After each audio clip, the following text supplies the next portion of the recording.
Ang Puente del Capricho o Tulay na Pigi.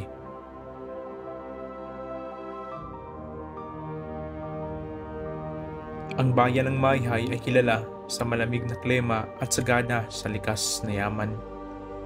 Sa isang liblib na lugar sa Mayhay ay mayroong isang lumang tulay na hindi natapos, pero sa hanggang ngayon ay nananatili pa ring matibay.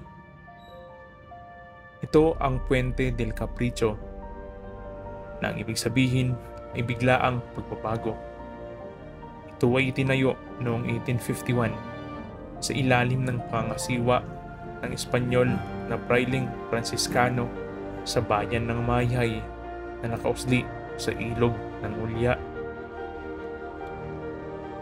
Noong panahong pananakop ng mga Espanyol sa Pilipinas, napilitan ng mga Indio na gumawa ng iba't ibang simbahan at tulay.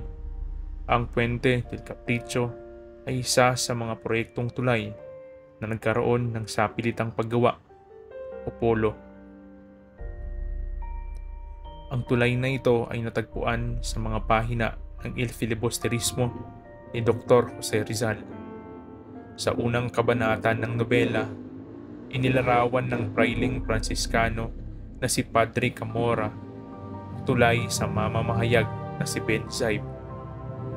Sa probinsya, mayroon kang Puente del Capricho, ang tulay na itinayo ng isa nating kapatid. Hindi ito natapos dahil ang mga tao ng siyensya na binanggit ang kanilang sariling mga teorya ay pinuna ito bilang mahina. Ngunit tingnan kung paano ito nakatiis sa lahat ng baha at lindol. Tinatawag ito ng mga lokal na tulay pigi. Ang dalawang kapuspalad na pangalan ay mga pahiwatig sa uri ng tao na nagtayo nito. Sa kanyang nobela, pinanggit ni Rizal ang isang Frailing Franciscano na nagngangalang Victoriano del Moral na may nakakatakot na reputasyon sa mga lokal. Upang udyugan ang mga Indio na naghulog ng malalaking bato na ginamit para sa tulay, hahampasin sila ng Frailing Franciscano, isang malupit sa kanilang puwetan, kung kaya't ito ang naging pangalan ng tulay. Ang mga Indio na nahuling dumating sa gawaing konstruksyon ay sinasagawan ng 12 beses. Dahil sa kanyang kalupitan, ang mga manggagawa ay nangkampanya laban sa kanya.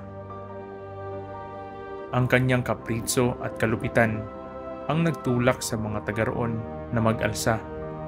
Kaya naman, hindi natapos ang nasabing tulay at hindi nabayaran ng mga manggagawa kahit isang sintimo. Kung tatanungin ang mga lokal tungkol sa Puente del Capricho, ang pangalan ay hindi makakarinig ng kampana kahit na sa mga may pinakamatandang alaala ng nakaraan, at tila ito ay nawala sa kasaysayan. Ayon sa mga taga-roon, kinukwento sa kanila noon ng mga lolo't lola ang tungkol sa lumang tulay, tanggalit na praile na nagtayo nito. Bukod dito, ang orihinal na mga seksyon ng kahoy sa bawat dulo ng tulay ay pinasabog sa mga pelikula. Sa kasalukuyan, ang magkabilang dulo ng tulay ay gawa sa makitid na konkretong mga slab na nagpapaliwanag kung bakit hindi ito sikat na ruta. Ang nasabing tulay ay umiiral pa rin sa gubat ng Mayhay. Ang Puente del Capricho ay sumisimbolo sa mga Pilipinong ipinaglaban ang kanilang mga karapatan. Hindi man natapos ang nasabing tulay, pero nagtapos ang pagtitiis ng mga Pilipino sa kamay ng malupit na dayuhan. Ako si Ata at ito ang Kalakaw TV. Maraming salamat at mag-ingat tayong lahat.